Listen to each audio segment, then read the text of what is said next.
अस्सलाम वालेकुम जी। आज जो है हमारी हम चौथी वीडियो हम बनाने जा रहे हैं और ये वीडियो बहुत इम्पोर्टेंट है। कोशिश करूँगी कि मैं इसकी डिटेल जो है वो इस हद तक रखूँगी आप लोगों को समझ आ सके कि असल में है क्या। तो इस टॉपिक जो आज का टॉपिक है वो है एक सूबा बहावलपुर एक तहरीक एक हकीकत। कुछ रिसर्च वर्क किया मैंने और मैं चाहती हूँ कि आप तक उसको पहुँचा दूँ। हम लोग सब जानते हैं बहावलपुर सूबा, बहावलपुर रियासत, इसके बारे में सबको सब पता है। लेकिन चूँकि आज मैं लिखा हुआ पढ़ रही हूँ तो आपको अ, कुछ ज़्यादा अच्छे से समझ आएगा। बहावलपुर एक 250 साला की जो तारीख़ है, 250 साला तारीख़ी और फ़ियाई इम्तियाज़ के साथ एक मुनफ़रिद इंतज़ामी यूनिट रहा है। मुल्क के अज़ीम तर मफ़ादात के पेश नज़र 1955 में मग़रबी पाकिस्तान के दूसरे सूबों के साथ बहावलपुर भी 1 यूनिट में मुद्ग़म कर दिया गया। 1 यूनिट से मुराद आपका ग्रेटर पंजाब है। 70 में जनरल याहिया की जो हुकूमत थी, मकबूल अवामी ख़्वाहिश की बुनियाद पर 1 यूनिट की तनसीख करके दूसरे सूबे तो बहाल कर दिए उसने, मगर बहावलपुर को इसकी सूबाई हैसियत में उसने बहाल नहीं किया और उसे पंजाब में ही शामिल रहने दिया। इस अज़ीम नाइंसाफ़ी के ख़िलाफ़ गुज़िश्ता कई सालों से जो लोग हैं वो अपनी-अपनी जगह पे काम कर रहे हैं। बहावलपुर के 34 लाख अवाम, अब तो बहुत ज़्यादा हो गया होगा, अगर उस वक़्त देखें और आज तक देखें तो अब तो उसकी तादाद बढ़ चुकी होगी।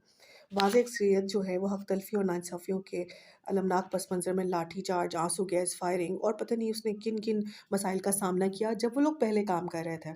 नीज़ बहावलपुर के 8 अरकान कौमी असम्बली में से 5 और 18 अरकान सूबाई असम्बली में से 10 अरकान ने अपनी 2 टोक हमायत का फ़ैसला भी अवाम की अक्सरियत के तहत किया। बहावलपुर बिलाशुबा माज़ी बईद में एक रियासत थी, नो डाउट रियासत थी। जमहूरियत की इस रोशन सदी में कोई बाशऊर आदमी अ, रियासत की बहाली का तसव्वुर तक नहीं कर सकता। बहावलपुर का साफ़ और सीधा मसला ये है, अब बिल्कुल क्लियर हम चीज़ें चलेंगे कि 1952 यानी ना 1952 में साबिक अमीर बहावलपुर की जानिब से अवाम को तमाम इख्तियारात की मुंतकिली के बाद बालिग हक राय दही की बुनियाद पर मुंतखब 49 अरकान की बाइख्तियार सूबाई असम्बली के ज़रिए बहावलपुर को गवर्नमेंट ऑफ बहावलपुर स्टेट की जगह गवर्नमेंट ऑफ बहावलपुर और रियासत की जगह सूबे का दर्जा दिया हासिल हो गया था, जिसकी अपनी बाइख्तियार अवामी काबीना, अपने कावानीन, अपना हाई कोर्ट, अपना पब्लिक सर्विस कमीशन और अलहदा-अलहदा डॉक्टरेट थे सारे के सारे। 19 1955 में बहावलपुर अपनी सूबाई इनफरादियत के साथ सूबा पंजाब में नहीं वहदत मग़रबी पाकिस्तान में शामिल हुआ था और अब इसकी तनसीख के बाद बहावलपुर को खुद ब खुद अपनी सूबाई तशख़्ख़ुस के साथ बहाल हो जाना था। तो लीग की मजालिस से उलमा उस मुतालबे के हक़ में करारदादें भी मंजूर कर चुकी थी और नेशनल अवामी पार्टी, जमीयत उलमा इस्लाम और दूसरी जमातों के मरकज़ी रहनुमाओं ने इसकी मुकम्मल हयात व तायद का तहरीरी और तकरीरी तौर पर जो है इसका बाकायदा तौर पे यकीन भी दिलाया था।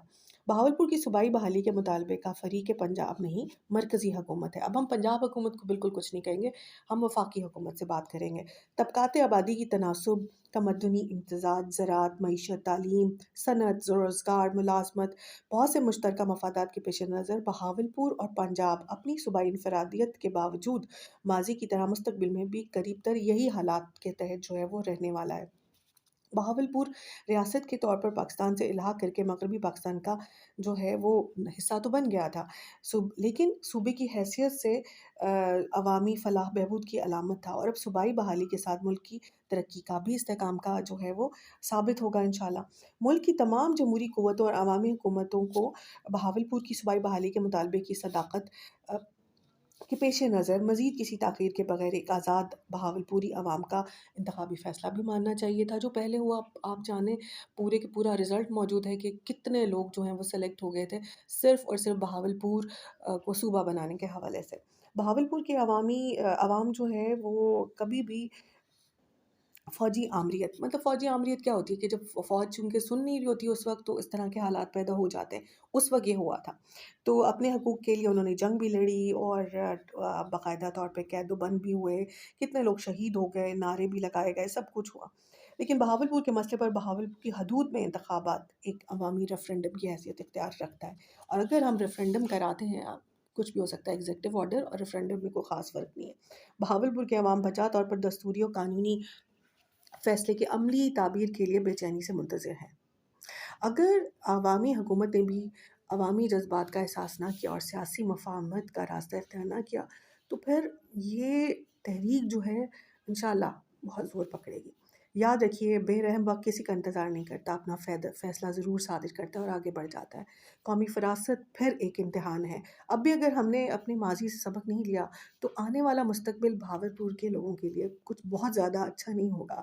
भावलपुर की सूबाई बहाली के मसले के इस इजमाली जायज़े के बाद अब हम इसके तारीख़ी पस मंज़र के साथ-साथ इसकी सूबाई हैसियत के पस मंज़र पे भी बात करेंगे इंशाअल्लाह दूसरे उसकी तरफ।